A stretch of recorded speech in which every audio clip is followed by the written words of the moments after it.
Hello everyone and welcome to Dinky Toy Restorations, my channel for the sympathetic restoration of my favourite childhood toys. This time we have Dinky Toy number 162, the Ford Zephyr Saloon. It is a model of the Mark I Zephyr that was manufactured by Ford of Britain from 1951 to 1956 and was first displayed at the Earl's Court Motor Show in 1950. The Dinky version was produced from 1956 to 1960 in several colour forms. I have chosen to finish mine in its original mid-green and cream two-tone livery. I would say my example is in fair to good condition, but there are a couple of real issues. Firstly, the painting is poor and needs restoring, and secondly, the rear axle is slightly bent. However, the good points are the body is sound with no damage, and the wheels are good, and the tyres are present, but I don't think they're necessarily the original ones. These have tread, and I think the earlier ones were smooth. All in all, this should be a simple restoration. So let's get on with it. The first job will be to remove the base plate, which is held in place by two small rivets.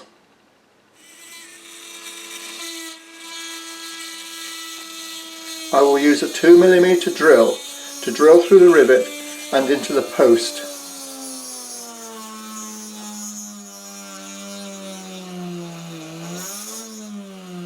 I'm using my Dremel and workstation to ensure a vertical hole.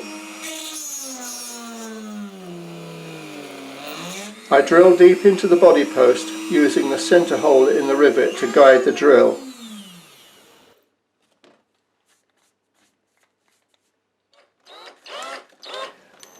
This done, I now carefully drill off the top of the rivet with my replacement 4.5mm drill. This new high quality drill is a great improvement on the one I used for the van in my last project.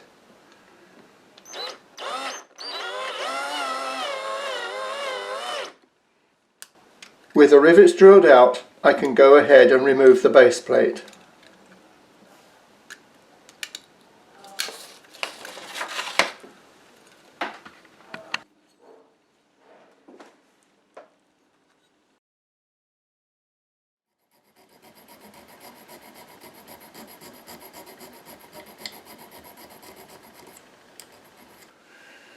With the strip down done, it's time just to wash everything in the ultrasound cleaner to get rid of the dirt. This is just hot water and a little washing up soap, and then the tyres, the chassis and the body can be dropped into the bath. Just need a bit more water on there just to cover the top.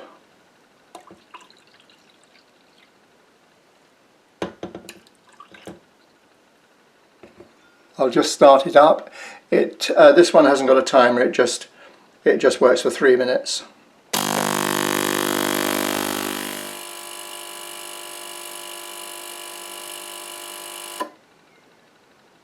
And that's it, 3 minutes up. Yep, there was a lot of dirt in there, that's all gone. You can see the bend now in that rear axle. It's just at the tip there. Hopefully I can bend that back without removing the axle. The next job is to strip the old paint. Now I've had quite a few subscribers that have commented on the paint stripper I use, and none seem to be too much in favour of it, and I have had one or two concerns about the environmental impact. So I've taken that on board and I've found what's claimed to be an eco-friendly paint stripper, and it is this Eco 100 paint stripper, water soluble or water based, and it is biodegradable. It's also in a liquid form, and we will try the body in this to see what happens. Right, so I'm going to pour this in up to the mark.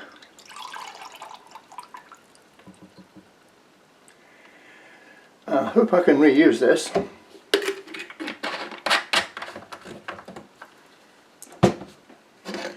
And I will drop the body into the basket and we'll lower it in. It's covered in the chemical. What I intend to do with this is to,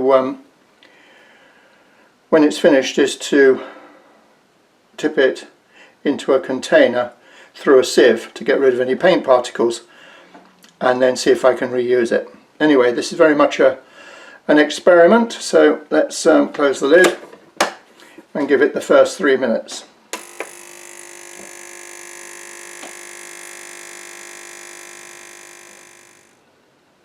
Well, it's had 3 minutes.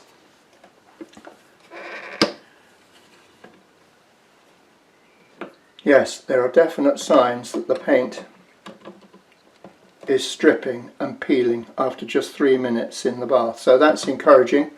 I can see it off the bumper as well, and off the roof. It is loosening, so I think probably that's 3 minutes. Couple more sessions and we'll have another look.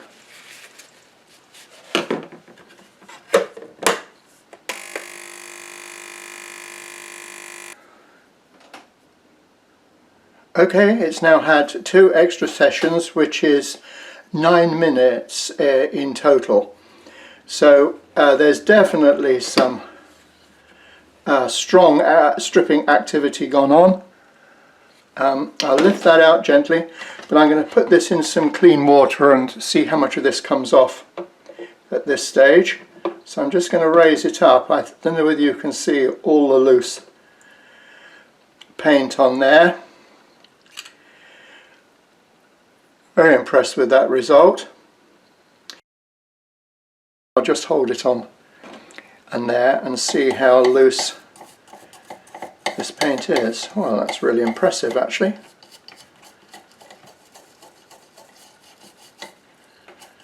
That's after 9 minutes in the ultrasonic cleaning tank, and it really looks as though it is effective. Now, it's not all coming off, it's in the nooks and crannies. It might need a little longer. And so I'll just dry this and pop it back when I've got most of all this loose off. The body casting looks fine. Very clean, in fact. Okay, now it's all coming off the inside as well. That's really got the colour off beautifully. I'm impressed. I hope my subscribers that are a bit concerned about the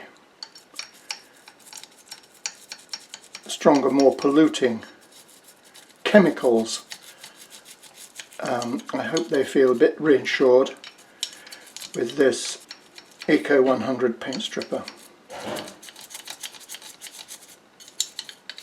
Right, I'm just going to quickly finish this off, and then I'm going to pop it back in the ultrasound for another 2 sessions, which will give it another 6 minutes. That's a quarter of an hour, 15 minutes, and hopefully that'll remove the last little bits. I'm really very pleased with the finished result of this, and what I've done in my last restorations is to polish this casting now using an abrasive wheel in the Dremel, but I think that's a bit aggressive actually, and there's always the danger of snagging the metal of the Dremel chuck on the casting and spoiling it. So what I've decided to do was tackle this a bit more gently from now on, and I'm going to hand polish it with some steel wool. This is grade 0000, so it's very fine. So I've pulled off a small amount of it. I can make it into a pad, and I'm just going to start on the side here and just polish up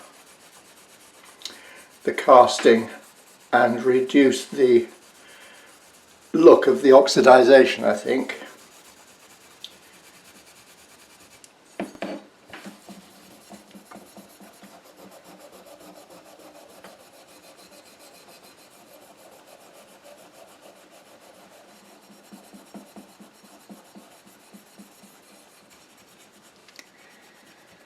With a bit of effort, that's coming up really nicely, with far less risk than using the Dremel.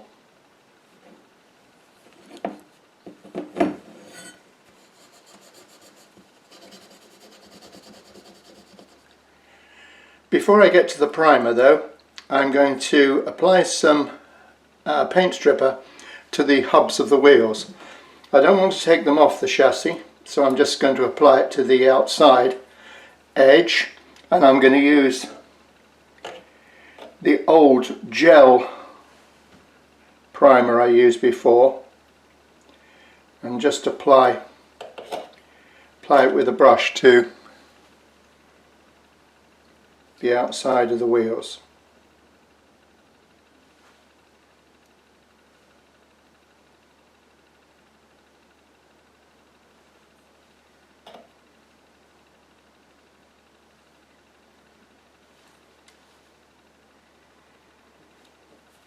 Yeah, that seems nicely coated.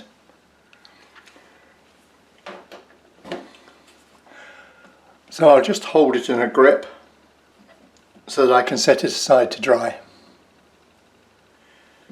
So on with the priming. Again, I've taken advice from my subscribers who suggested I use the Tamiya Fine Surface Primer as a better alternative to the Halford's primer I've been using in the past. I know Tamiya products are excellent, so I was happy to give this a try, and I'm sure I shall switch to it if it's as good as I think it's going to be. So I'll set this up and we'll spray the body. But first I'm going to remove any finger marks from handling with some isopropyl alcohol.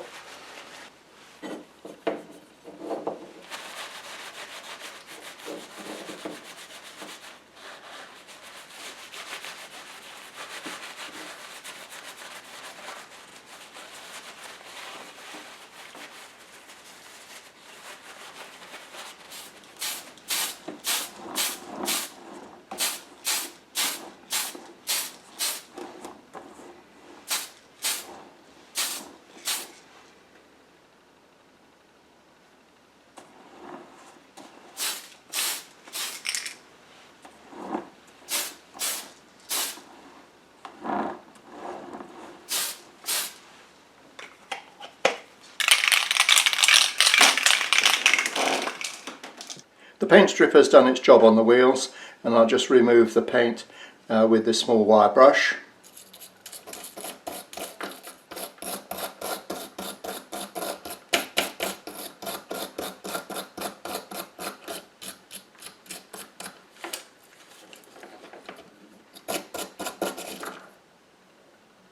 I'm also going to use the wire brush just to clean the rust and the axles before I treat the base.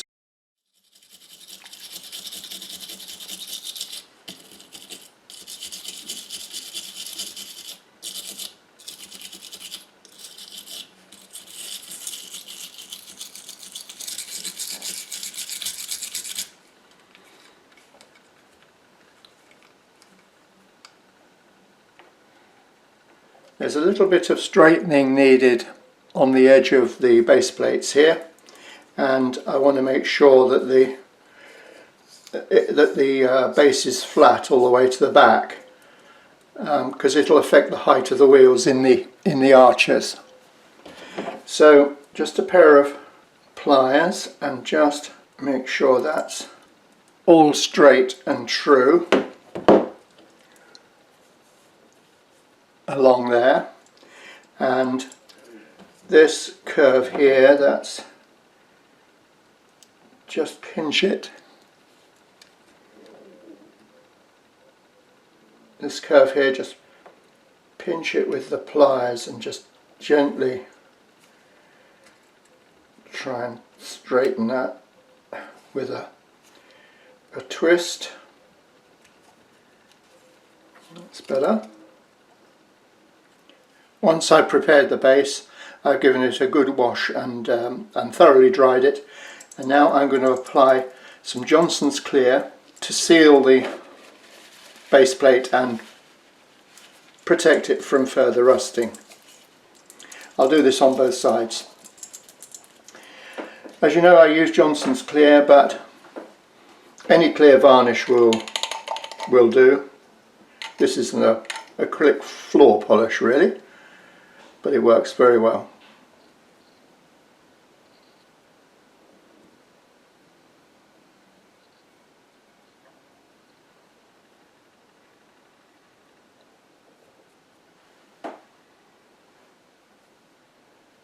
So that's it. I'll repeat the varnishing on the other side, and that'll be the base plate finished. Returning to the body, the primer has dried and the result looks very good, nice and crisp. However, the primer has revealed a little, one or two faults.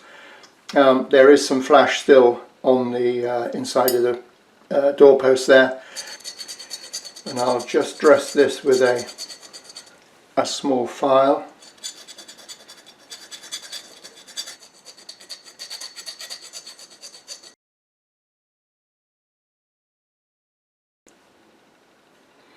That's better, but it needs a bit more done.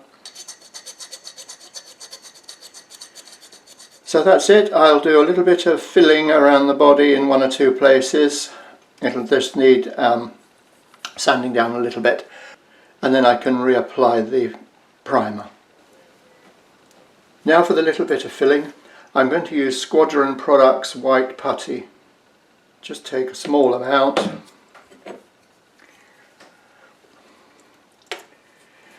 and then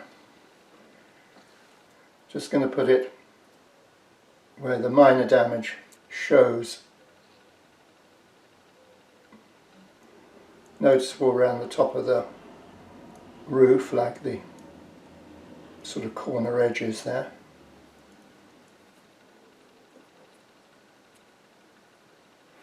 Now these are obvious playware damage areas, I suppose, because the corners are going to be more vulnerable, but there are probably moulding imperfections in here that would have been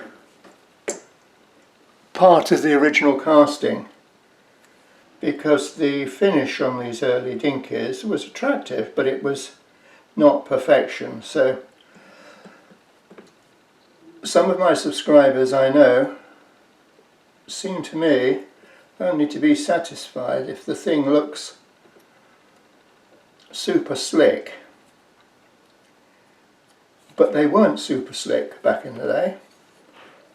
They were adequate, but they weren't perfection. So that's the look I'm going for, is the original look.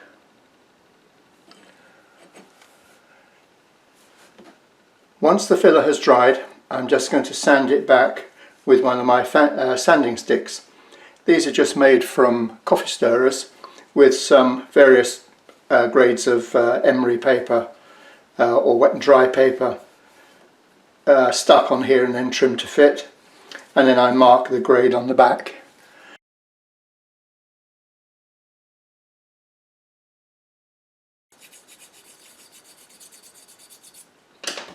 Once I finish sanding back, I will finish with a nail buffer, just an ordinary nail buffer from the chemist in town, and it's marked 1, 2, 3.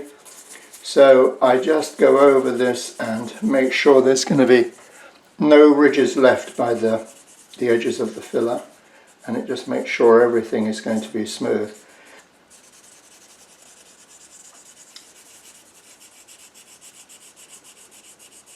And so on. So once I've been over with number 1, I'll switch to number 2, and then number 3. The effectiveness of this will show when I put another coat of primer on.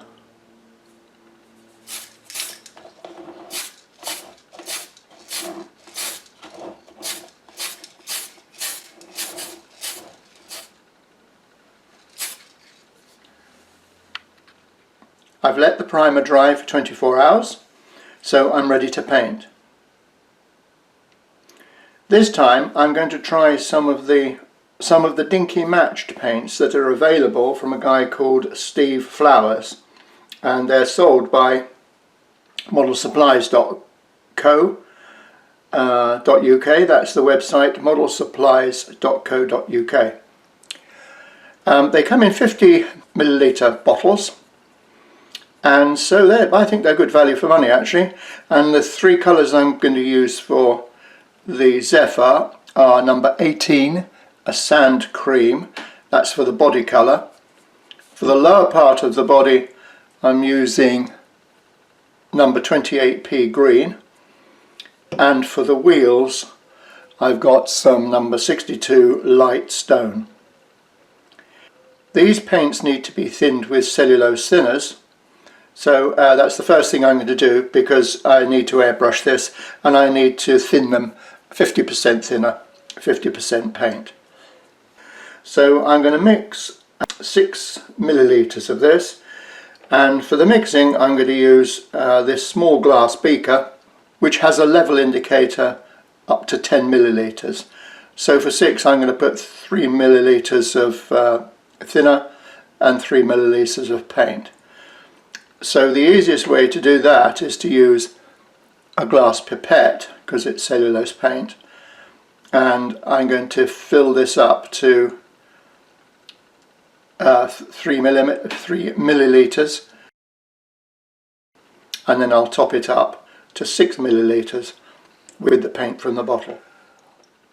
So I've loaded the pipette from the tin with just under 3 millilitres actually, so I'll just transfer that to the beaker.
Now that the first colour on the body has fully dried, it is now time to mask off for the two-tone paint scheme.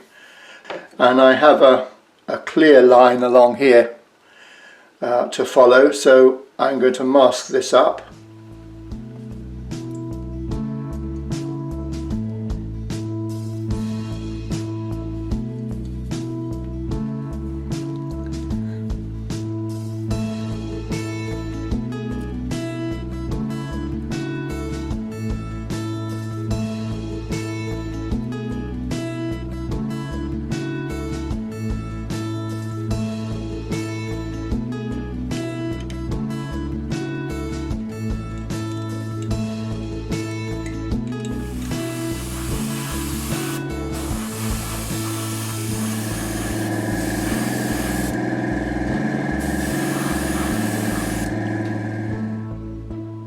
Well, we're down to the finishing touches now, and I've painted the rivets a dull grey colour to match the originals, and I'm going to put a small amount of araldite into the hole, taking care not to get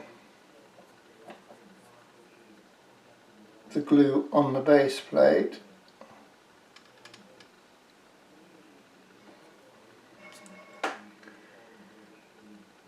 And then place the rivet in position.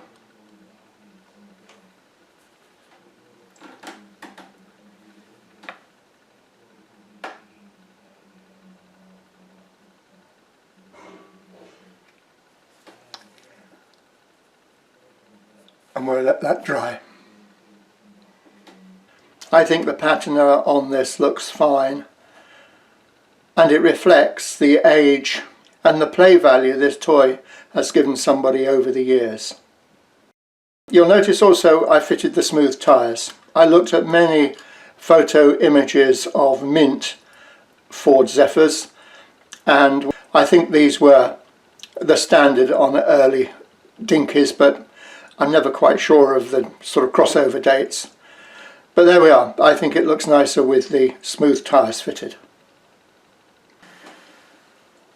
And to finish, I'm brush painting the silver, which is Humbrol 90, onto the bumpers and grille and headlamps of this car.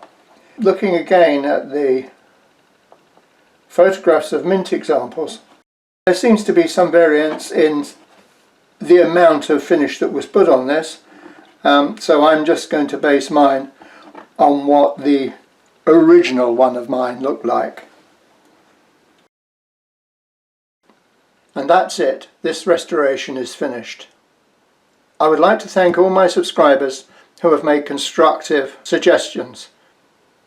I must admit some have been very useful, and I've tried to incorporate some of them here.